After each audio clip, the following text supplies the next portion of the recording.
Thank you very much, Bring Back Moles. Again, not my skin. Not my skin.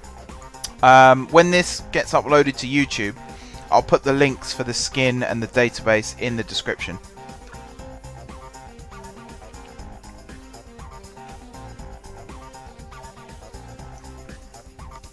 I'm very big on football stats.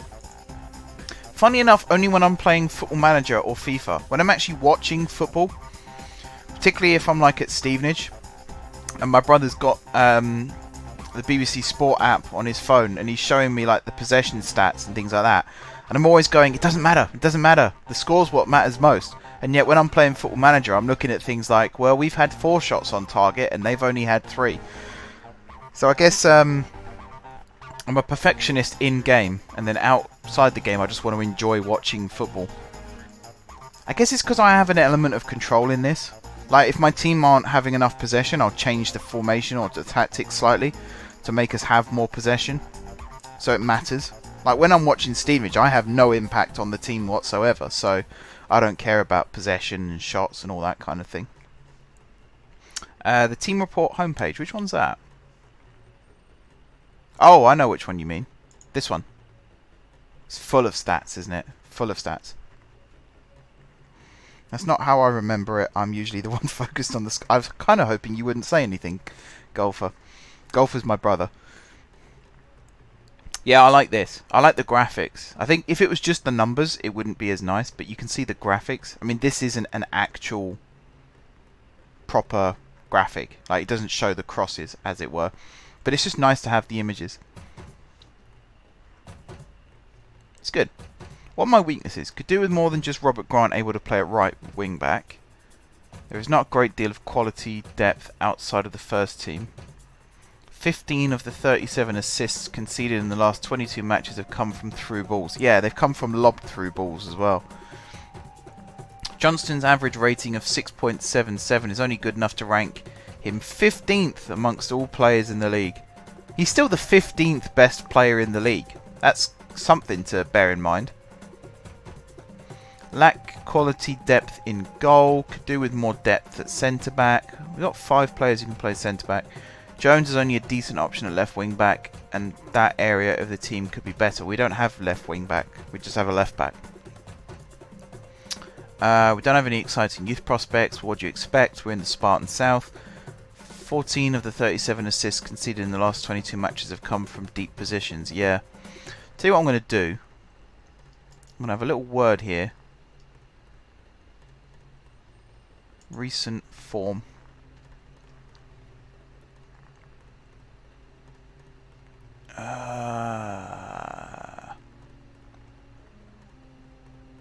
There we go. I'm on it. Good. Perfect response.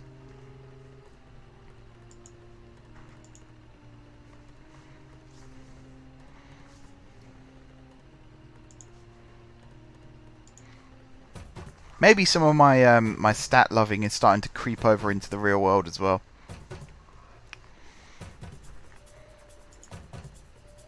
I suppose it's the way the stats are presented. If I'm watching live football in a stadium with no replays, I kind of want to focus on what's happening. When I'm watching Newcastle on the TV, and they come up with like the shots and possession and stuff at the bottom, I don't mind that. Because, you know, if I miss something on the screen, there's always a replay.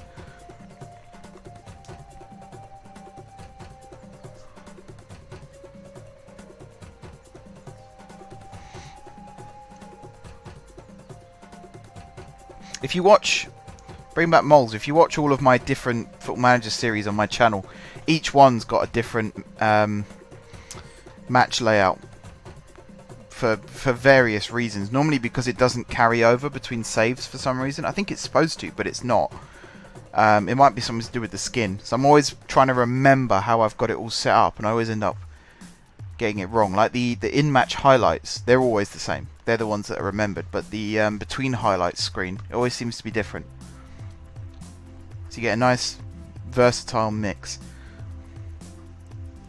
Did we win that first friendly? I didn't actually look. We did, 4-1. That's a good confidence booster. 2 goals from Keith Wilson, 1 from Vernon, 1 from Parsons. Yeah, that's a good confidence builder. Pre-match, again, they've got nothing for me. it's almost like my scout can't be bothered to go watch a team that about... I mean, they're based like 10 minutes away as well, so it's not even like they're far away. They're pretty local. Lee Sport's not as much, but I mean, we live...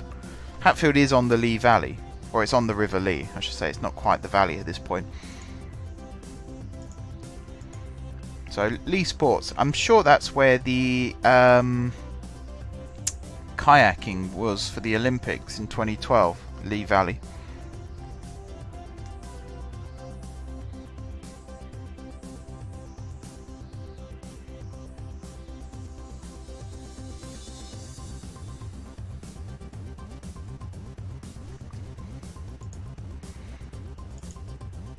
And we won 4-2 here. Wilson, hat-trick, nice, and Green scoring as well.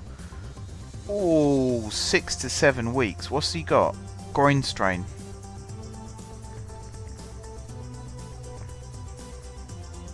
Oh, Thompson, I feel so bad for you, mate. I don't think he was very happy with me there, though. He's going to be our injury-prone player, isn't he? And actually, that's bad, because we've now got no wide players on our bench.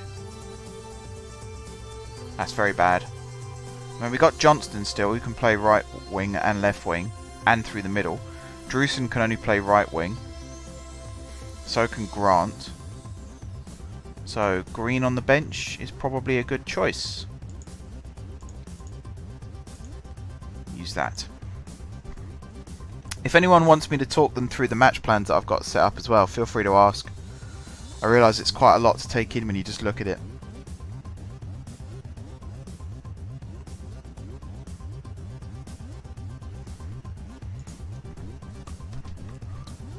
What it does mean is I can actually sit and watch these matches. What I do off camera is I put it in full match highlight mode and just sit and watch the game and enjoy it as if it is live on Sky. I'm thinking of doing an experimental video on my Stevenage series in the very near future, where I basically just commentate over the match as if it was live on TV. I'm not quite sure how that's going to work out, because I removed all of the graphics around the edge of the screen, but things like the substitute bar and the tactics bar and things like that, they're always there still, so I might have to adjust the size of the screen so that it just cuts those bits off the top and the bottom. We'll see. As I say, it's an experiment. It might not work. If it doesn't work, I'll just delete the footage and renumber all the other episodes afterwards. You know, I should experiment a bit more on my channel. Having 3 Football Manager series certainly gives me room to experiment. Douglas Pringle wants to discuss personal matters. Well, Nathaniel. Off the bench.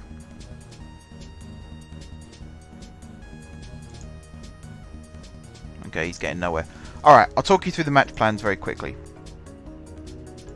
So this is something that's new for this year, if you're not aware of that.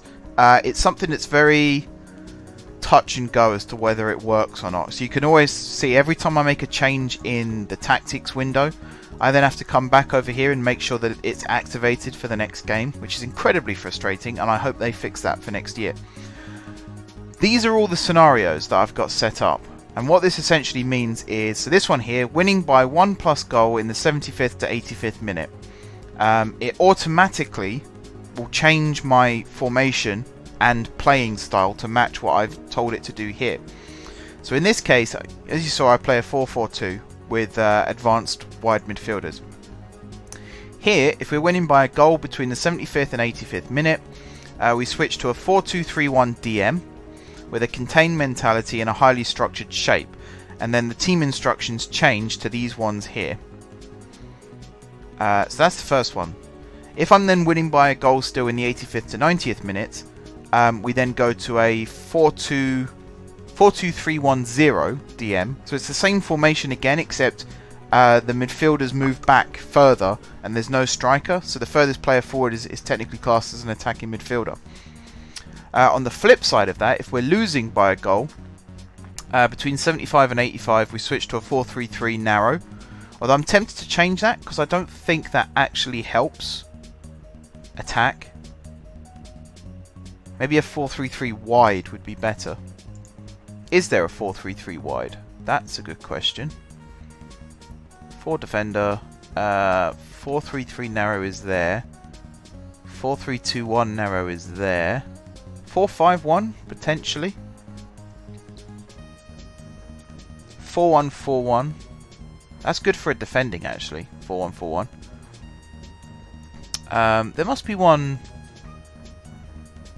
like 4-2-4. 4-2-4 DM wide, 4-2-4 wide. I think 4-2-4 is actually the name of what I'm currently using as what I call 4-4-2.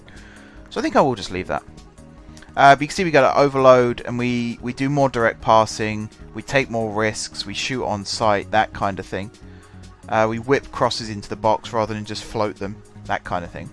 And then if we're still losing in 85 to 90, we go 3-4-3. So all of these have been set up for various scenarios. My favourite ones are, if we're drawing just for the first half, we go to a normal 4-4-2 with an attacking mentality. However, if we're still drawing in the second half, we switch to overload, because you should never be drawing a match in the second half unless you've come from several goals down. And then there's also ones like this one. So if we score to go 1-0 up, or 2-1 up, or 3-2 up, whatever it might be, so long as we're winning by 1+ goal for 10 minutes after scoring that goal, we switch to same formation but more contained. So instead of just going attacking or overload, we sit back because of the whole statistic of you're statistically more likely to concede just after scoring.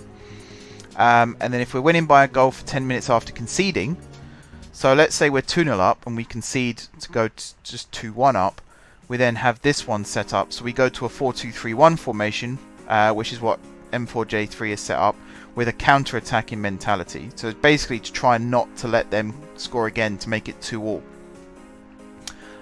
If we're winning by 3 goals at any time, we just go to a controlling mentality. Same formation as normal, but control. So we're not overloading the players. We're not making them get tired or anything like that. We're just sort of taking our foot off the gas a little bit and breezing through. We've also got drawing. So if we're winning 1-0 or 2-1, whatever it might be, and then we're drawing for 10 minutes after conceding a goal, we then go to this one, which is M4J3 with a counter. So again, we don't concede twice quickly. Winning by a goal at any time. This one I'm thinking of getting rid of. Actually, no, I know why I brought this one in. Because we win by a goal here for 10 minutes after scoring. And then say for the next half hour. You falling asleep, Josh? Not very nice. For the next half an hour before half time, it doesn't really know what to set it to, so it just goes to my usual tactics, which aren't very good. So we have that one set up, and then we got drawing in the second half, losing by 2+ goals, losing by 1+ goal for 10 minutes after scoring, conceding, and losing by 2+ goals at any time. So there's lots of stuff for lots of different scenarios. There's a couple that I still haven't done, like losing by 3+ goals. I assume the 2+1 kicks in for that anyway. But yeah, it's quite wordy to explain it, but it actually has made a massive difference in the context of, you know, the team plays a lot better when they follow these match plans. Let's go into a game. I don't want to send you all to sleep. The only other thing I don't like about match plans is for them to work properly, you can't have extensive tactics by default. So here I had to go through and turn a lot of these off and change some of these as well. So what annoys me is when match plans don't work, your team are effectively playing rudderless for the entire match unless you actively go in and change it. But the reason I've done it is so that I can just sit and watch the game and it manages itself essentially. So it's still me managing technically because I made the match plans and I created the scenarios and I chose the lineup and picked the bench and things like that. But the game will automatically make substitutions and adjust the formation and the tactics to match whatever situation you are currently in within the game. Hopefully that explained it well for you. And so that I don't send people to sleep again, I shall never mention it again.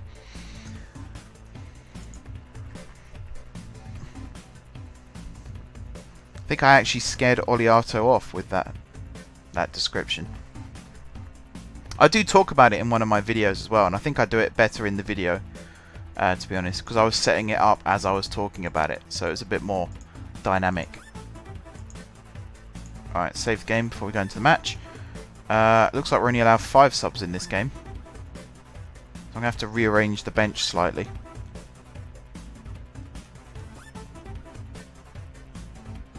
I think I know how I'm going to do that though, so it's good.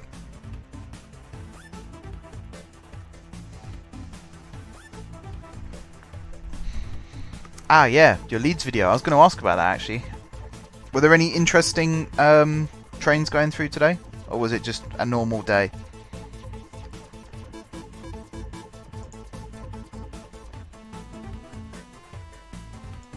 I think I'm going to swap.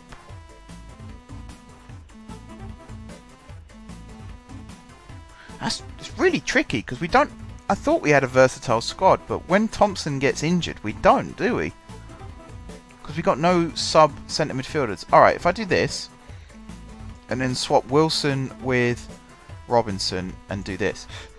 So in a normal environment, we have the 7 subs and everything's fine. In the restricted environment, we still have the 5 subs of all positions.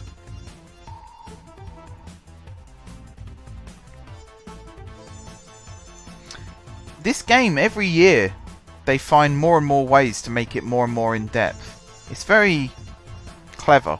Because I like 5 years ago, I'd never have gotten involved in all of this stuff. And even now, I'm not fully involved, because my assistant manager does all the training and the team talks and the opposition instructions and stuff like that. I tend to just focus on signing players and playing the game. It's one of the things I like about the match plans, is it's still... Like, when it was the assistant manager doing it, particularly in friendlies, he doesn't always follow your tactics. You can tell him to, and he'll do it to his best abilities, but there are times where he slips out of it. So it's nice to be able to set up scenarios that use what I want the team to do. Because there are times in matches where, you'll see it in my Journeyman series, in the early games, where we'd be 1-0 down with 10 minutes to go, and I'd be switching the formation every 5 minutes, trying to find a way through. Whereas now the match plan does it for me, which means I can just sit and watch the game. It does make the game a lot more fun to play, whilst also having the level of... Oh, that was nearly a goal. The level of detail that I still find fun.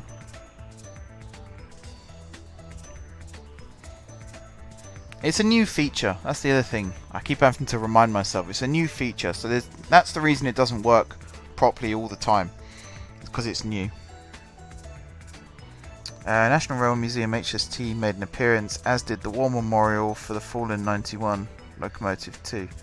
Broken down double-headed freight locomotives as well, apart from that, normal day. That's cool. I've never been to Leeds Station. I've been through York a couple of times, never been to Leeds. Been to Newcastle. I think it's 4 times as well. Did a rail tour to Newcastle with my dad one time, and then we did a Christmas one up to Edinburgh. That was really early in the morning. I think I slept as far as York on that one. It's like 6 AM. We got on the train.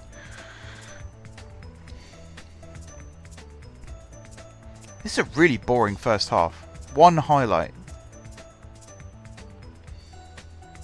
Right, Clifton to McConnor. McGregor. Johnston with a nice run on the outside here. Good dinked ball over to Dinsmore. Good first touch from Dinsmore. Great finish from Dinsmore. That's why I like Dinsmore. He's one of these players. He's got the worst possible stats for a sharpshooting striker, and yet when you play him, he does the total opposite of what you'd expect from his stats. He's such a good striker. I mean, look at this. He controls the ball there, takes it past one, and then just dinks it past the keeper. David Reed, welcome to the stream. How you doing? Oh, Clifton's off, Wilson's on.